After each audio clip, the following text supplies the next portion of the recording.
सात आसमान पर बना एक मुकद्दस घर। इस वक्त जब आप ये वीडियो देख रहे हैं 70,000 फरिश्ते उस घर के गिर्द मुसलसल तवाफ कर रहे हैं।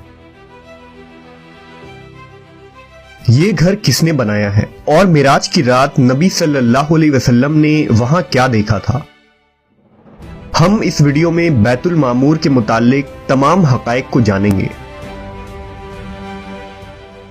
जब हजरत आदम अलैहिस्सलाम इस जमीन पर तशरीफ लाए तो अल्लाह के हुजूर में ये सवाल किया कि ए पाक परवरदिगार, यहाँ न तो मैं फरिश्तों की तस्बीह और तकबीर सुन सकता हूँ और ना ही कोई ऐसी जगह देखता हूँ जहाँ मैं तेरी इबादत करूँ। लिहाजा अल्लाह की तरफ से ये जवाब आया कि जिस तरह तुमने सातवें आसमान पर बैतुल मामूर को देखा है जिसके गिर्द फरिश्ते तवाफ करते हैं, तो हम तुम्हें एक जगह बताते हैं, वहां तुम भी काबा की तामीर करो और उसके गिर्द तवाफ करो और वहां नमाज अदा करो। हजरत जिब्रील अलैहिस्सलाम ने हजरत आदम को वो जगह दिखाई और वहां अपने पर मारकर 7 जमीनों की बुनियाद डाल दी, फिर चारों तरफ से दीवारें बुलंद कर दी। इस खाना खुदा की तामीर नौ हजरत नूह अलैहिस्सलाम ने की और फिर हजरत इब्राहीम अलैहिस्सलाम ने इसकी तामीर को मुकम्मल किया, जिसे आज हम खाना काबा कहते हैं। अब सवाल ये उठता है कि सातवें आसमान पर मौजूद वो मुकद्दस घर क्या था जिसकी मुशाहिबत में हजरत आदम ने खाना काबा की तामीर की। दरअसल बैतुल मामूर के माने आबाद घर है। ये दरअसल फरिश्तों का काबा है जो सातवें आसमान पर काबतुल्लाह के ऐन ऊपर है। फरिश्ते इस घर का तवाफ करते हैं। बैतुल मामूर जमीन और आसमान की पैदाइश से 50,000 साल पहले तख्लीक किया गया। रिवायतों के मुताबिक हर रोज 70,000 फरिश्ते इबादत और तवाफ के लिए आते हैं और एक दफा तवाफ के बाद उनको क़यामत तक दोबारा मौका नहीं मिलेगा और इस तरह हर रोज नए 70,000 फरिश्ते आ जाते हैं। हदीस में है कि जब नबी सल्लल्लाहु अलैहि वसल्लम मेराज की रात आसमानों के सफर पर गए तो आपका गुजर बैतुल मामूर के पास से हुआ। आपने देखा कि हजरत इब्राहीम अलैहिस्सलाम बैतुल मामूर पर टेक लगाए बैठे हैं। रिवायत यूं है कि नबी सल्लल्लाहु अलैहि वसल्लम ने फरमाया, फिर मुझे सातवें आसमान पर चढ़ाया गया। वहां एक अधेड़ उम्र के बुजुर्ग बैतुल मामूर के दरवाजे के करीब एक कुर्सी पर टेक लगाए तशरीफ फरमा थे। उनकी शक्ल नबी सल्लल्लाहु अलैहि वसल्लम के मुशाबह थी। आप सल्लल्लाहु अलैहि वसल्लम ने दरियाफ्त किया, ये कौन है? हजरत जिब्रील ने अर्ज किया, ये आपके बाप हजरत इब्राहीम हैं।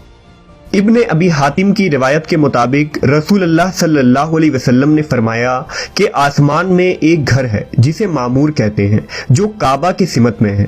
चौथे आसमान में एक नहर है जिसका नाम नहर हैवान है।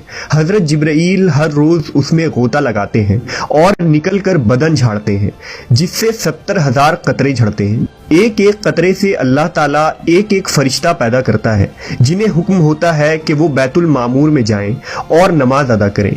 उन फरिश्तों का एक सरदार होता है जिसे हुक्म दिया जाता है कि उन्हें लेकर किसी जगह खड़ा हो जाए, फिर वो अल्लाह की तस्बीह के बयान में लग जाते हैं।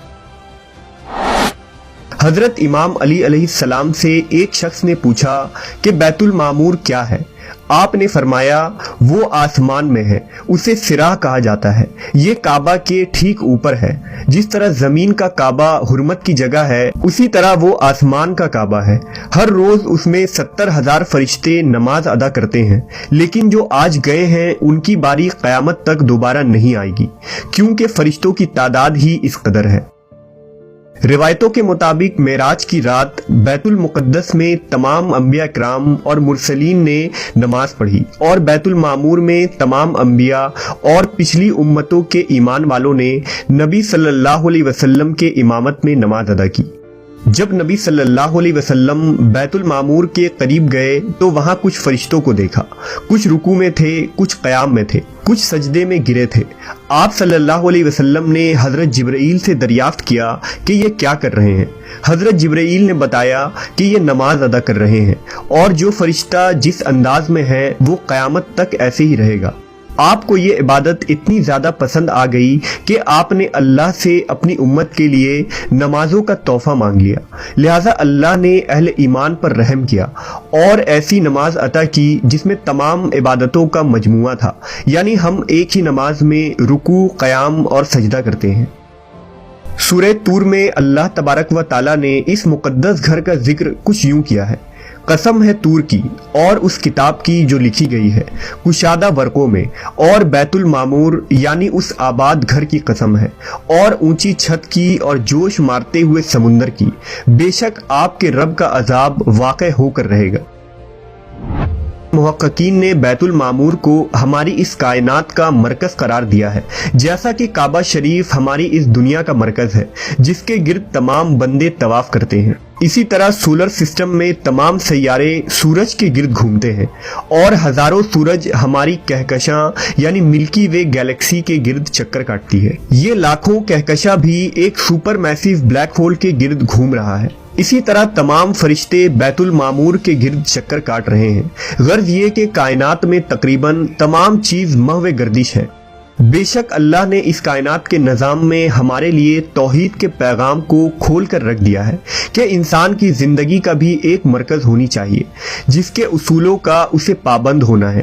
وہ مرکز اللہ کی ذات ہے جس کے گرد گھوم کر اور اس کی اطاعت میں رہ کر ہی فلاح پائی جا سکتی ہے۔